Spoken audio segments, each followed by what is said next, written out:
안녕하세요, 아레지나입니다. 이번 영상은 소니 α7 R4 풀프레임 미러리스 카메라 화질 테스트입니다. 3세대 바디하고 비교해서 스펙과 디자인이 어떤 차이가 있는지는 리뷰 일부에서 다루었으니까 필요하신 분들은 먼저 보고 오세요. 화질 테스트는 α7 M3하고 집중적으로 비교해 봤고요. α7 R4의 해상력을 극대화하는 픽셀 시프트 촬영 샘플도 보여드리겠습니다. 그리고 실제 필드 촬영에서 화질이 어떤지도 샘플 사진을 쭉 보여드릴게요. 가장 먼저 스틸 사진에서 감도별 화질을 쭉 한번 비교해보죠. α7 M3는 100% 크롭이고요. α7 R4는 M3하고 크기를 맞추기 위해서 약간 줄였습니다. 렌즈는 G마스터 렌즈 중에서도 탑 클래스 화질인 135mm 금렌즈를 똑같이 써서 렌즈에 의한 화질 저하 변수를 최소화했습니다. 자세히 보면 ISO 100부터 벌써 차이가 보이기 시작하죠. 같은 크기를 맞춰서 봐도 전체적인 선회도가 α7 R4가 확실히 한 수 위입니다. 게다가 M3는 모아래까지 보이죠. R4는 센서에 로우패스 필터가 없는데도 오히려 로우패스 필터가 있는 M3보다 모아래에 강합니다. 센서 화소가 많을수록 모아래에 강한 장점이 바로 드러나네요. 감도를 쭉 높여 가다 보면 α7 M3는 ISO 1600부터 디테일이 뭉개지는 게 눈에 띄기 시작하는데요. 반면에 R4는 1600까지도 디테일에 크게 차이가 없어 보이네요. α7 M3는 모아래가 ISO 3200부터 줄어들기 시작하죠. 고감도 노이즈 리덕션이 점점 강하게 작동하기 때문입니다.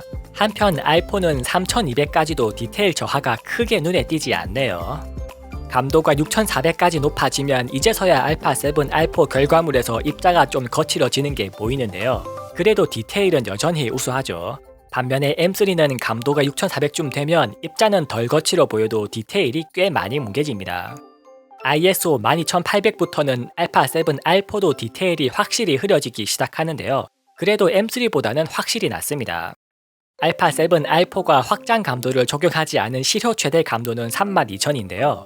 작게 리사이즈해서 웹용으로 쓴다 치면 여전히 꽤 쓸만한 디테일입니다. 감도가 높아질수록 R4가 입자가 더 거칠긴 해도 디테일은 확실히 잘 보존됩니다. α7 M3는 실효 최대 감도가 51200인데요.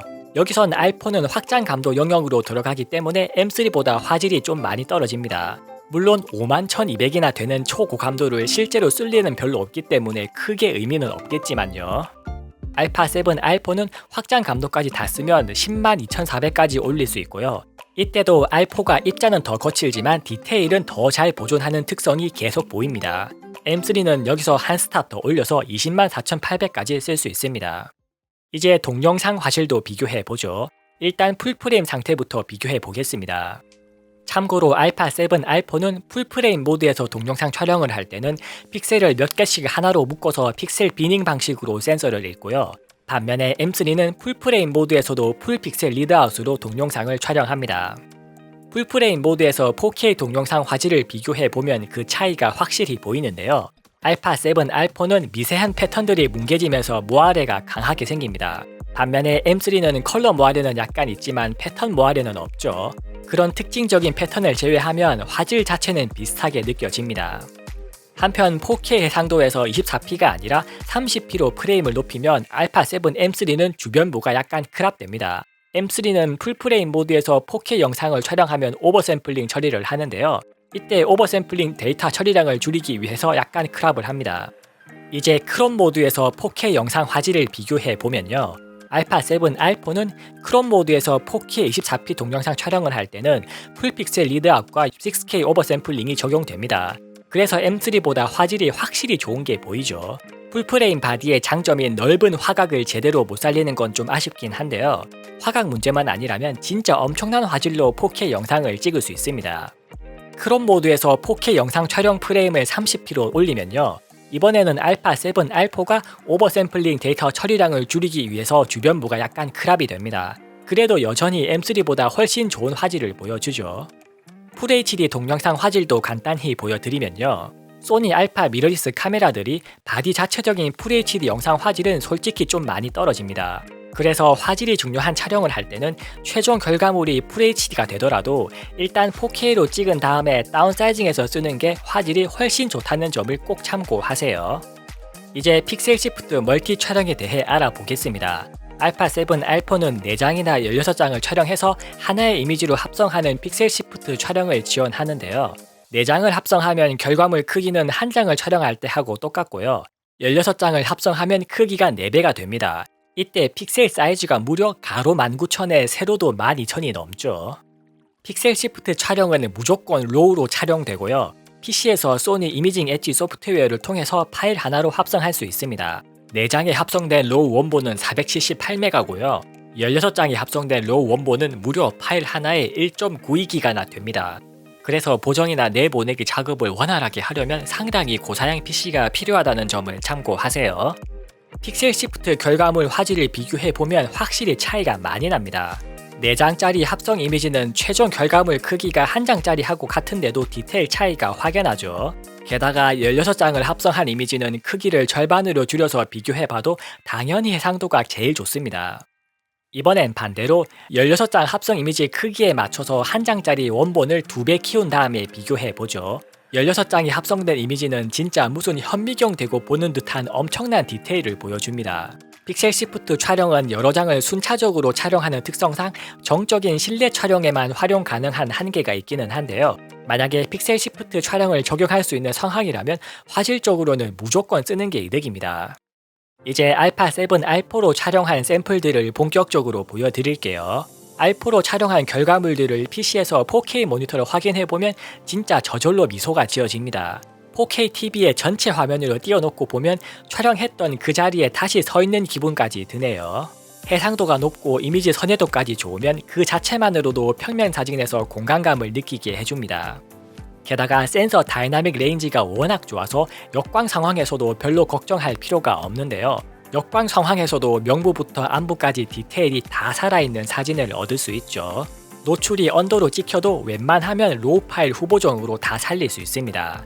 그래서 로우 촬영을 할 때는 일단 명부 개조에 신경 써서 노출을 결정하는 게 좋습니다. 이런 초고화질 바디를 제대로 써먹으려면 소니 G마스터 렌즈 같은 고화질 렌즈는 필수인데요. 135 금렌즈도 진짜 쓸 때마다 감탄스러운 렌즈입니다. 일단 보케나 배경 날림이 정말 환상적인 느낌이고요. 그 와중에 1:1 크롭해 보면 디테일도 엄청나게 생생하죠. 알파7 알포의 135 금렌즈 조합이면 진짜 평범한 일상을 화보로 만들어줍니다. 135mm가 인물 사진을 찍으려고 하면 촬영 거리가 너무 길어져 버릴 때도 있는데요. 반대로 고양이 같은 작은 동물들을 찍을 때는 진짜 딱 적당합니다. 렌즈를 너무 가까이 들이대지 않고도 얼굴을 앵글 전체에 커다랗게 담아낼 수 있거든요. 동물 사진에서도 알파7 알포의 135 금렌즈 조합은 아무렇게나 찍어도 진짜 화보 같은 사진들이 나옵니다. 알포의 디테일에 135 금렌즈에 보케가 더해지니까 진짜 사진이 안 좋게 나올 수가 없죠. 게다가 알포가 동물 아이 AF까지 지원해서 카메라를 바쁘게 움직여도 초점을 잘 맞춰줍니다. 4K 영상도 크롭 모드로 촬영하면 진짜 생생한 화질을 보여주는데요. 캡처해서 그대로 스틸 이미지로 써도 될 정도로 화질이 좋습니다. 짐벌이 없어도 카메라를 가만히 들고 찍을 때는 손떨림 보정 기구가 어느 정도 떨림을 잡아줘서 영상 촬영에 크게 문제는 없네요. 게다가 알파7 알포가 가진 우수한 AF 성능을 영상을 찍어보면 더 잘 느낄 수 있습니다. 동체 추적 민감도를 높여두면 웬만해서는 영상에서 포커스가 나가는 경우도 잘 없더라고요. JPG로 주로 촬영하는 분들은 알파7 알포 바디에서 제공하는 마이 스타일 기능을 잘 활용하면 좋은데요. 다양한 장면에 맞춰서 내가 원하는 색감을 쉽게 뽑아낼 수 있습니다. 로우로 촬영해도 나중에 소니 이미징 엣지에서 후보정하면서 적용할 수도 있으니까 꼭 JPG 전용 기능은 아니고요. 각 프리셋별로 실제 색감 차이를 쭉 보여드릴 테니까 참고해보세요. 참고로 저는 화사한 톤을 만들어주는 포트레이트와 쨍한 색감을 내주는 비비드를 돌려가면서 주로 씁니다. 알파7 알포를 쓸 때 주의사항을 몇 가지 알려드리자면요. 일단 알포가 워낙 고화소 바디이다 보니까 핸드 블러를 항상 조심해야 됩니다. 아무리 광학식 손떨림 보정 기능이 있어도 이렇게 1:1로 확대해보면 핸드 블러가 자주 보이는데요. 그래서 화질이 중요한 촬영을 할 때는 평범한 스틸컷도 한 장 찍고 안심하지 말고 항상 연사로 찍어두는 게 안전합니다. 동물 촬영에서 주의할 점은 동물 아이 AF가 만능은 아닌데요. 특히 밝은 렌즈 최대 개방으로 정면에서 눈을 맞추면 눈보다 앞으로 나오는 코나 입이 흐려질 때가 많습니다. 그래서 정면에서 찍을 때는 오히려 동물 AF를 끄는 게 안정적입니다.